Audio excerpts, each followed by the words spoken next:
नमस्कार बंधू भगिनींनो. आज आपण एक स्मॉल कॅप कंपनीचा फंडामेंटल आणि टेक्निकल पाहणार आहोत.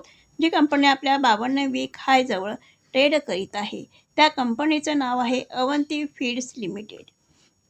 या कंपनीशी सिमिलर कंपन्यांचं नाव आहे VBL आहे, भिकाजी आहे, झायडूस आहे. या कंपन्या सिमिलर कंपन्या आहेत अवंती फूड्स लिमिटेड या कंपनीशी. या कंपनीचा चार्ट तुम्हाला दिसत असेल. या चार्टमध्ये 2017मध्ये या कंपनीने हाय केला होता आणि 2017 नंतर या कंपनीचा शेअर खाली येत गेलेला आहे. त्यानंतर 2020मध्ये आपल्या ऑल टाईम हायकडे जाण्याचा प्रयत्न केला.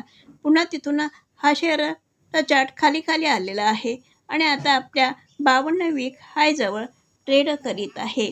तर आपल्या ऑल टाईम हायपासून हा स्टॉक किंवा हा शेअर खाली आहे. अशी कंपनी, या कंपनीचा फंडामेंटल पाहताना ही कंपनी कोळंबी खाद्य तयार करते आणि विकते आणि प्रक्रिया केलेल्या कोळंबीची काय करते, निर्यात करते.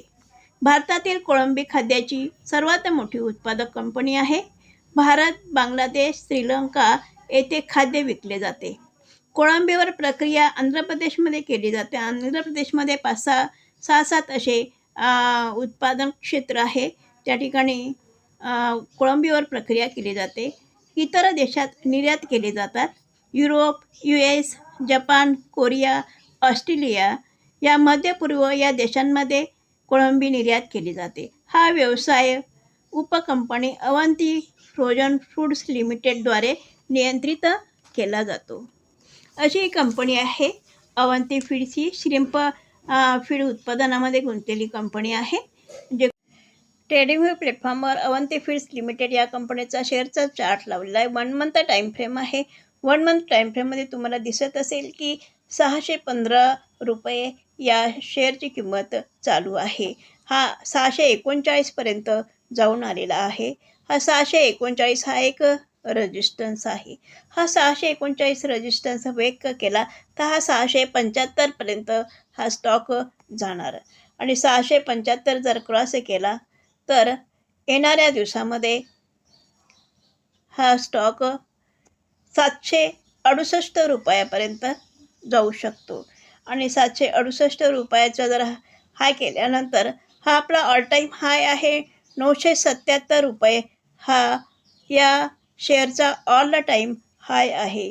तर हा येणाऱ्या दिवसामध्ये पाहूया की हा स्टॉक 768 या लेवलपर्यंत जातो की 675 या लेवलपर्यंत जातो आणि इथून परत येतो की 639 या लेवलवरनं खाली येतो.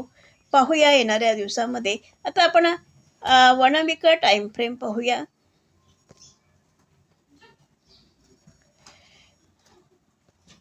बघा 1 वीक टाईम फ्रेममध्ये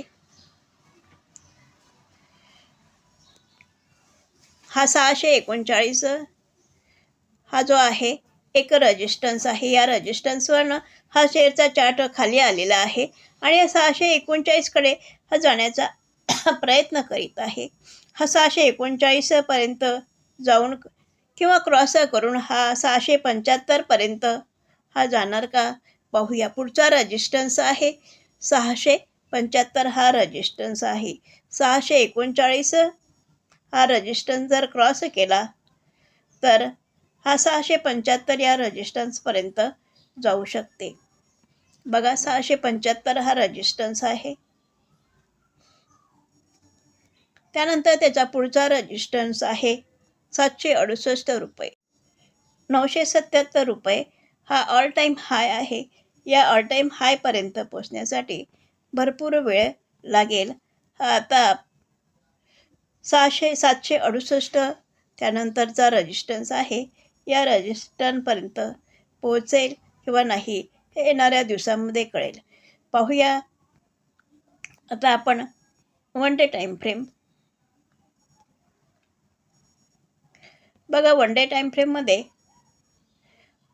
या लेव्हलला गेली, तिथून परत आली, पुन्हा या लेव्हलला, नंतर परत पुन्हा या लेव्हलला, पुन्हा परत आली आणि हा जो एक रेजिस्टन्स तयार केला होता 6 महिने या सर्व एवढ्या झोनमध्ये हा स्टॉक फिरत होता आणि आता हा जो झोन आहे या झोनचा ब्रेकआउट दिलेला आहे आणि ब्रेकआउट देऊन रिटेस्ट करून हा स्टॉक जर वर गेला तर 675पर्यंत आणि त्याच्याही वरती 768 पर्यंत जाऊ शकतो. त्यानंतर आपल्या ऑल टाईम हायपर्यंत सुद्धा जाऊ शकतो. तर हा आपल्या या झोनचा ब्रेकआउट या स्टॉकने दिलेला आहे. हा आता आपल्या ऑल टाईम हायकडे जात आहे. ऑल टाईम हायजवळ पोचण्यासाठी या स्टॉकला भरपूर वेळ लागणार आहे. पाहूया ऑल टाईम हायपर्यंत पोचतो किंवा नाही. हा जो रजिस्टन्स आहे 639 हा रजिस्टन्स ब्रेक करणे आवश्यक आहे. 639 हा रजिस्टन्स ब्रेक केला तर पुढचा रजिस्टन्स 675 आहे आणि 675 जर ब्रेक केला तर येणारा रजिस्टन्स 768 हा आहे. तर या झोनचा ब्रेकआउट या स्टॉकने दिलेला आहे. 52 वीक हायजवळ हा स्टॉक ट्रेड करीत आहे. पाहूया येणाऱ्या दिवसामध्ये आपल्या ऑल टाईम हायजवळ पोहोचतो किंवा नाही. हा व्हिडिओ एज्युकेशनल पर्पज म्हणून बनवलेला आहे. बाय सेल रिकमेंड माझ्याकडून नाही. माझा व्हिडिओ आवडला असेल तर लाईक करा, शेअर करा आणि सबस्क्राईब करा. धन्यवाद.